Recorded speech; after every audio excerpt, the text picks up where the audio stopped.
एक ऐसे शख्स की कहानी जिस पे फोर्स ऑफ ग्रेविटी का कोई असर नहीं होता। वो हवा में तैर सकता है, आसमान की बुलंदियों में उड़ सकता है और उसका वजन बालून से भी कई गुना कम है। आइए उस शख्स की कहानी जानते हैं। जैसे ही मूवी स्टार्ट होती है तो हम देखते हैं अलीना को, जो गाड़ी ड्राइव करके अपनी बेटी नतालिया को एक हॉस्पिटल ले जाती है। उसकी बेटी नतालिया प्रेग्नेंट है और उसकी डिलीवरी का टाइम हो चुका है, मगर जैसे ही वो हॉस्पिटल पहुंचते तो नहीं पता चलता कि हॉस्पिटल में कोई भी डॉक्टर नहीं है सिवाय एक नर्स के। वही एक नर्स डिलीवरी करती है। जैसे ही बच्चा पैदा होता है तो वो तीनों ही उस बच्चे को देखकर हैरान रह जाती हैं, क्योंकि वो बच्चा पैदा होते ही हवा में तैरने लगता है। ये देखकर नतालिया और उसकी मॉम अलीना समझ जाती है कि ये बच्चा कोई आम बच्चा नहीं है, बल्कि बहुत ही एक्स्ट्रा ऑर्डिनरी बच्चा है। वो उस बच्चे को लेकर वहाँ से भागना चाहती है, लेकिन नर्स उन्हें देख लेती है और उन्हें रोकती है। उन्हें कहती है कि अभी आपके जाने का वक्त नहीं हुआ, अभी कल डॉक्टर्स आएंगे, आपको मेडिसिन लिख कर देंगे, आप तब जाना। वो उसके रोकने के बावजूद वहाँ से चली जाती है, क्योंकि वो सोचती है कि अगर इस बच्चे का पता किसी को चल गया तो साइंटिस्ट उससे ये बच्चा छीन लेंगे और इस पे बहुत सारे एक्सपेरिमेंट करेंगे। वो हॉस्पिटल से निकलकर सीधा अपने घर पहुंचती हैं और आपस में बातचीत करती हैं और कहती हैं कि हम कभी भी इस बच्चे को अपने घर से बाहर नहीं निकलने देंगे, क्योंकि अगर इस बच्चे के बारे में किसी को भी पता चला तो इस तरह एक दिन ये खबर साइंटिस्ट तक पहुंच जाएगी और वो इस बच्चे को ढूंढ निकालेंगे और फिर इस पे करेंगे बहुत सारे एक्सपेरिमेंट और तुमसे बहुत सारे सवालात भी करेंगे। वो तुमसे पूछेंगे कि इस बच्चे का फादर कौन है, तो फिर तुम क्या जवाब दोगी।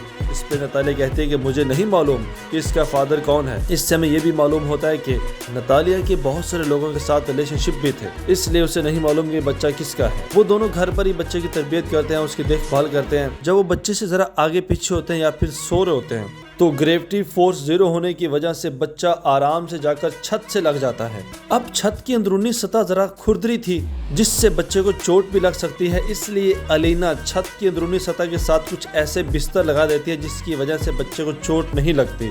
और अब अक्सर ऐसा होने लगा कि बच्चा रोजाना छत के साथ जाकर चिपक जाता और वो उसे फिर नीचे उतारती थी। इस तरह आहिस्ता आहिस्ता वक्त गुजरता रहता है और बच्चा पहले से थोड़ा बड़ा हो जाता है। अलीना और नतालिया ही उस बच्चे की सारी कुल कायनात है। वो उनके साथ खेलता है, उनके साथ खाना खाता है, उन्हीं के साथ ही वो पढ़ता है। अब बच्चे पर बाहर की दुनिया के सारे दरवाजे बंद हैं, इसलिए घर रहकर वो बच्चा देखता है कार्टून, और वो भी सुपरमैन के। जब वो सुपरमैन के कार्टून देखता है तो उसके अंदर भी एक ख्वाहिश जागती है कि वो भी सुपरमैन की तरह हवाओं में उड़े और उसकी तरह एक हीरो का रोल प्ले करे, लोगों का मसीहा बने और दुनिया भर में मशहूर हो जाए। जैसे जैसे वो कार्टून देखता रहता, उसके अंदर मशहूर होने की ख्वाहिश और लोगों का मसीहा बनने की ख्वाहिश रोज ब रोज बढ़ती जा रही थी। लेकिन नतालिया और अलीना कभी भी उसे बाहर नहीं जाने देती और बाहर से किसी शख्स को घर में नहीं आने देती थी। उसकी सारी पढ़ाई भी घर पर हो रही थी। उसकी दादी अलीना रोज उसे घर पर पढ़ाती थी। एक दिन वो अपनी मॉम से सवाल कर लेता है कि मुझे आप बाहर क्यों नहीं जाने देती। दुनिया के तमाम बच्चे तो बाहर जाकर खेलते हैं, बाहर के स्कूलों में पढ़ते हैं, लेकिन मुझ पर बाहर जाना ही बैन है। आखिर क्यों मेरे साथ ऐसा आप कर रहे हैं। इस पे उसकी मॉम बिल्कुल खामोश रहती है और खामोशी से उसे देखती रहती है, क्योंकि उसके पास उसकी इस बात का कोई जवाब ही नहीं होता। बच्चा अपने रूम की खिड़की से अक्सर बाहर देखता रहता था, जहाँ पर वो देखता है कि बहुत सारे बच्चे स्कूल जा रहे हैं या फिर गली के अंदर बैठकर खेल रहे हैं। उसके अंदर भी ख्वाहिश होती है, वो भी सोचता है कि काश वो भी इन्हीं बच्चों की तरह स्कूल जाए, इन्हीं बच्चों की तरह गली में बैठकर खेले, मगर ऐसा पॉसिबल नहीं होता। एक दिन इस सारी सूरत हाल से घबराकर वो सोचता है कि वो खिड़की ही के जरिए बाहर जाएगा, बाहर के बच्चों के साथ बैठकर खेलेगा। लेकिन जैसे ही वो खिड़की से बाहर निकलने लगता है तो उसकी दादी माँ उसे देख लेती है और उसे पकड़ लेती है और फिर उसे डांटती है कि हमने आपको मना किया कि आप बाहर नहीं जाएंगे, इसी में आपकी बेहतरी है। लेकिन वो बच्चा कहता है कि इसमें मेरे लिए बेहतरी क्या है। दुनिया के तमाम बच्चे आज़ादी से घूमते हैं, आज़ादी से स्कूल जाते हैं, लेकिन मेरी सारी जिंदगी चार दीवारी के अंदर बंद है। मैं तो जैसे इस घर के अंदर कैदी की जिंदगी गुजार रहा हूँ। ऑस्कर की बात सुनने के बावजूद उसकी दादी कहती है तुम्हारा बाहर जाना बिल्कुल बंद है। इस पे ऑस्कर की मॉम नतालिया कहती है कि क्यों, हम कब तक इस बच्चे को सिर्फ घर में बिठा कर रखेंगे, अब ये बच्चा बाहर जाएगा।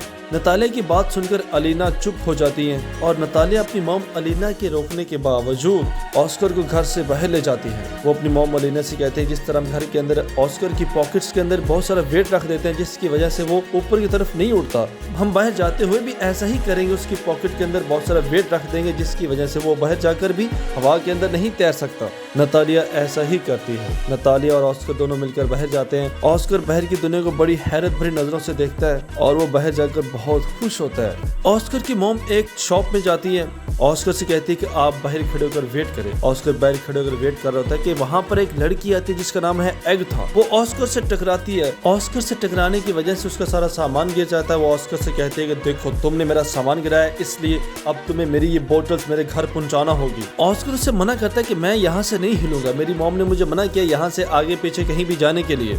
इस पे एगाथा बहुत जिद करती है और उसे कहते हैं कि नहीं, तुम्हें मेरे साथ जाना होगा मेरे घर तक ये बोतलें पहुंचाने के लिए। ऑस्कर उस छोटी सी बच्ची के आगे बेबस हो जाता है और बोतलें उठाकर उसके पीछे पीछे चल पड़ता है। ऑस्कर की पॉकेट्स के अंदर वेट होते हैं और हाथों में बोतल्स, जिसकी वजह से उसे चलने में दुश्वारी पेश आ रही होती है और वो बहुत ज्यादा थक जाता है। वो जल्दी से अपनी पॉकेट से वेट बाहर निकालता है और एगाथा के पीछे पीछे चलने लगता है। इस तरह जल्द ही एगाथा का घर आ जाता है और वो ऑस्कर से कहती है कि आप ये बोतल्स मुझे दे दें। लेकिन ऑस्कर कहता है कि नहीं, मैं आपको ये बोतल्स नहीं दूंगा, अगर ये बोतल्स मैंने आपको दी तो मैं हवा में उड़ने लगूंगा। इस पे एगाथा को बड़ी हैरानी होती है, तो वो कहती है कि ऐसा भला कैसे हो सकता है। वो उससे जबरदस्ती बोतलें छीन लेती है। जैसे ही वो उससे बोतलें छीनती है तो ऑस्कर हवा में उड़ने लगता है, मगर खुशकिस्मती से ऊपर एक शटर था जिससे टकराकर ऑस्कर रुक जाता है। जब एगाथा सब कुछ देखती है तो वाकई वो शॉक्ड हो जाती है। अब ऑस्कर से कहते हैं मैंने कहा था ना कि मैं हवा में उड़ने लगूंगा। फिर उससे कहते हैं कि जाओ अंदर से कुछ वजनी चीज ले आओ जिसके सहारे मैं नीचे उतर सकूं। वो अंदर जाती है, किताबों से भरा अपना बैग ले आती है। उस बैग के सहारे ऑस्कर नीचे उतरता है। फिर उससे कहता है तुम मुझसे वादा करो, तुम मेरा ये सीक्रेट कभी किसी को नहीं बताओगी। वो कहती है कि मैं आपसे वादा करती हूँ कि मैं आपका इस सीक्रेट कभी भी किसी को नहीं बताऊंगी।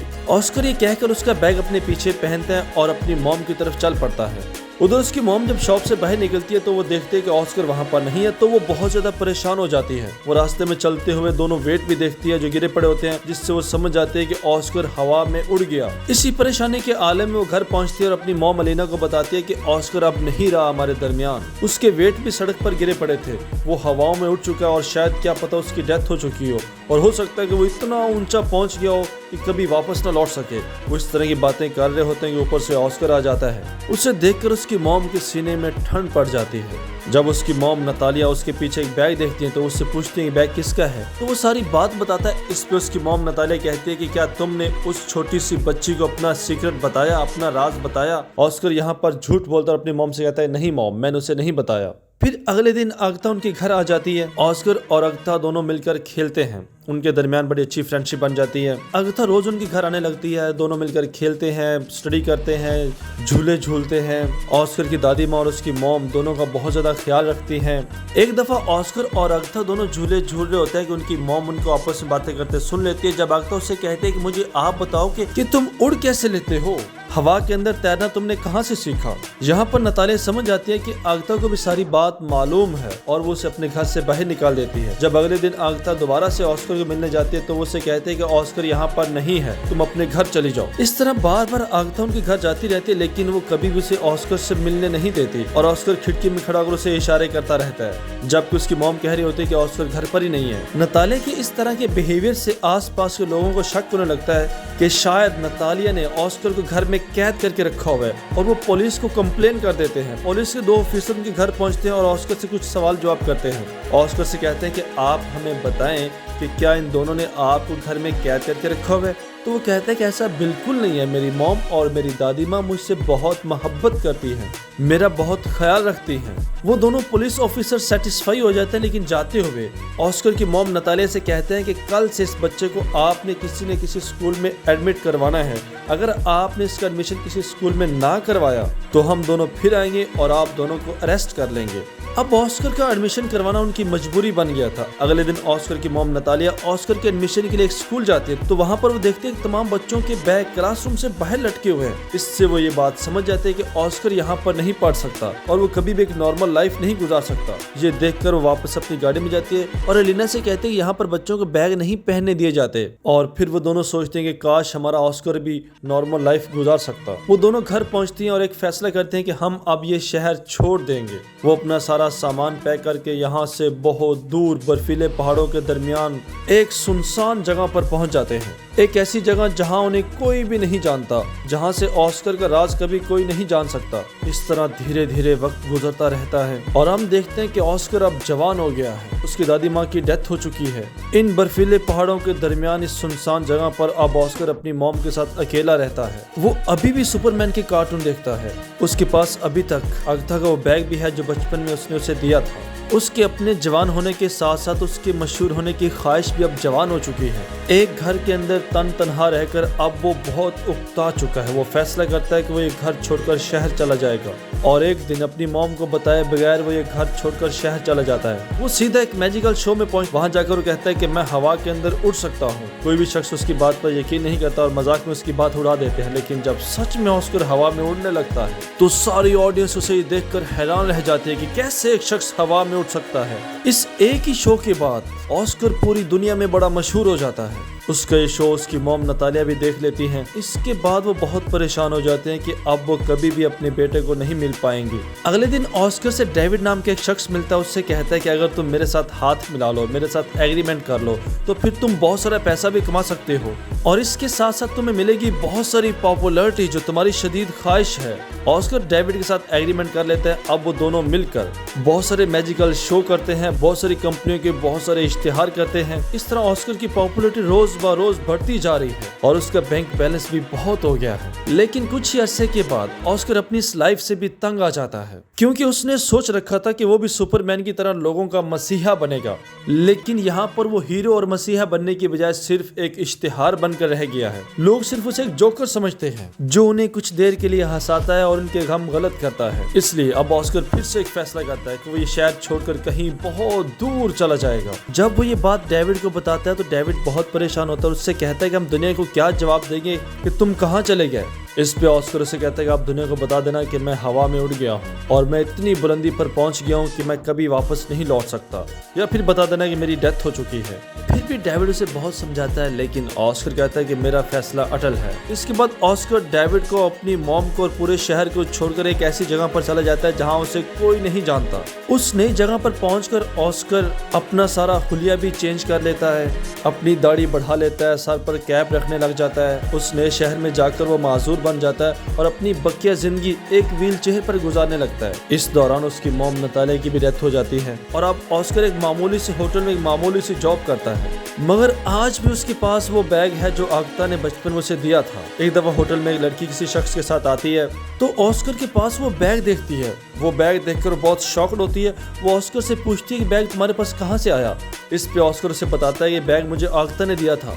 जब ऑस्कर आगता से बात कर रहा होता है तो उसे भी महसूस हो रहा होता है कि जैसे ये लड़की आगता ही हो। इस पे आगता उसे बताती है कि मैं ही आगता हूँ।